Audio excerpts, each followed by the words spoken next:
Me casaré contigo cuando sea grande, dijo ella con la seriedad solemne de una niña que todavía no conocía el peso de las promesas. Nadie alrededor se rió, porque no había nadie. Solo el viento moviendo los árboles del patio trasero del orfanato y el niño al que todos evitaban, el que siempre estaba solo, el que había aprendido demasiado pronto que el silencio también podía doler.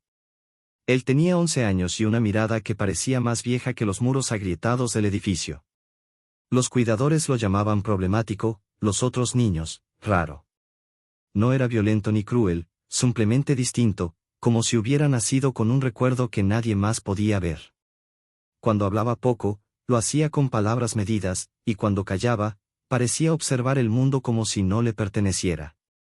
Nadie lo escogía en los juegos. Nadie preguntaba por él. Hasta que apareció ella. Tenía 7 años, trenzas mal hechas y una risa que rompía el aire como un cristal limpio. No entendía por qué los demás niños se apartaban de él, ni por qué las cuidadoras suspiraban cuando lo veían. Para ella, era solo un niño sentado bajo el árbol más viejo del patio, dibujando líneas en la tierra con un palo. ¿Qué haces?, le preguntó sin miedo, sentándose a su lado como si ese lugar siempre hubiera sido suyo. Él la miró sorprendido, como si nadie hubiera pronunciado su nombre en años, aunque ella no lo sabía todavía. Nada, respondió. Ella observó el suelo, las marcas torcidas, los círculos incompletos. Parece un camino, dijo. ¿A dónde va? Él dudó. Nunca nadie había preguntado a dónde iban sus caminos. No lo sé. Desde ese día, ella volvió todos los días. Le hablaba de cosas pequeñas, de cómo odiaba la sopa, de cómo una muñeca le había guiñado el ojo por la noche, de que algún día tendría una casa grande con un jardín y un perro. Él escuchaba, primero en silencio, luego con pequeñas sonrisas que apenas se atrevían a existir. Una tarde, mientras el sol caía lento, ella lo miró fijamente, con esa seriedad infantil que no admite dudas. Cuando sea grande, me casaré contigo. Él se rió por primera vez en mucho tiempo, una risa corta, incrédula. Eso no va a pasar. ¿Por qué no? No supo qué responder. ¿Cómo explicar a una niña que algunos nacen con un destino torcido? ¿Que hay promesas que el mundo no permite cumplir? Porque la gente no se casa con alguien como yo. Ella frunció el ceño, ofendida. Pues yo sí. No hubo anillos, ni testigos, solo una promesa lanzada al aire, ligera como un juego. Pero para él, esa frase se quedó clavada en algún lugar profundo, donde el rechazo no llegaba. Los años pasaron. Ella fue adoptada. Él no.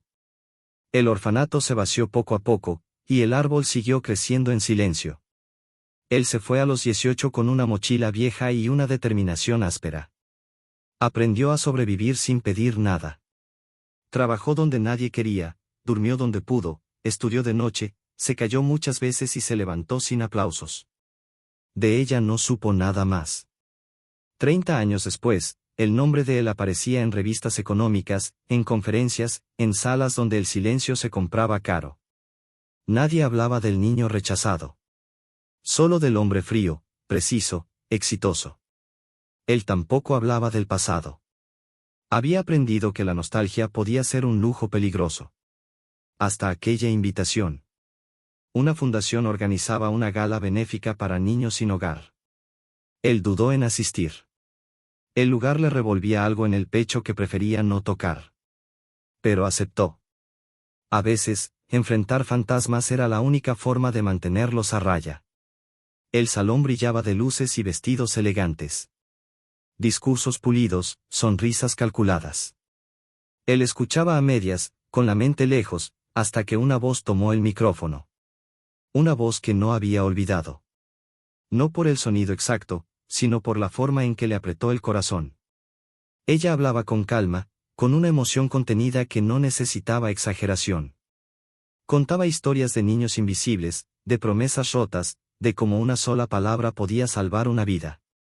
Él levantó la vista lentamente. Las trenzas ya no estaban. La risa infantil se había convertido en una sonrisa serena. Pero los ojos eran los mismos. Ella también lo vio. Por un instante, el tiempo se dobló. No hubo aplausos ni murmullos, solo dos miradas sosteniéndose como si el mundo hubiera dejado de girar. Después del evento, ella se le acercó. Caminó despacio, como si temiera que un paso en falso rompiera algo frágil. Te reconocí, dijo en voz baja. Él asintió. Yo también.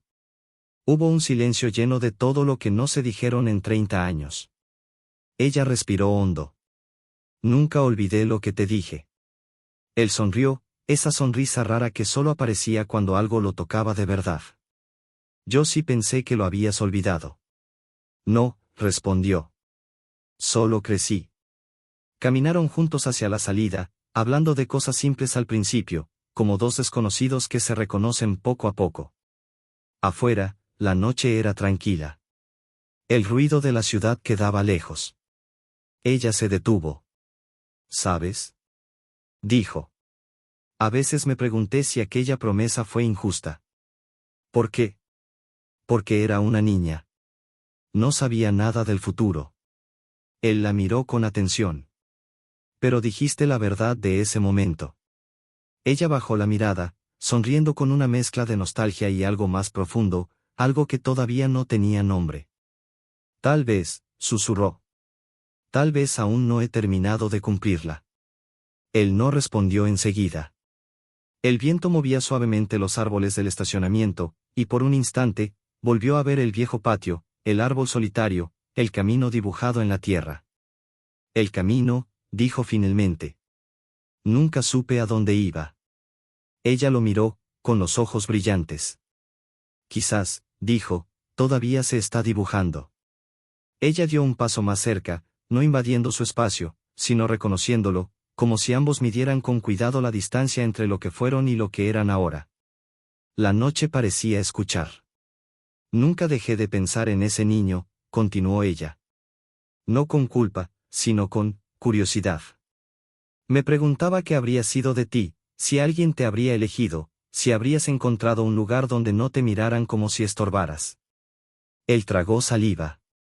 Había aprendido a hablar de negocios, de cifras, de estrategias, pero no de eso. Aprendí a elegirme yo, dijo al fin. No fue bonito, ni rápido. Pero funcionó. Ella asintió despacio, como si esa respuesta confirmara algo que siempre había sospechado. Caminaron sin rumbo fijo, alejándose de la gala, de los autos lujosos, de las luces artificiales. Cada paso parecía arrancar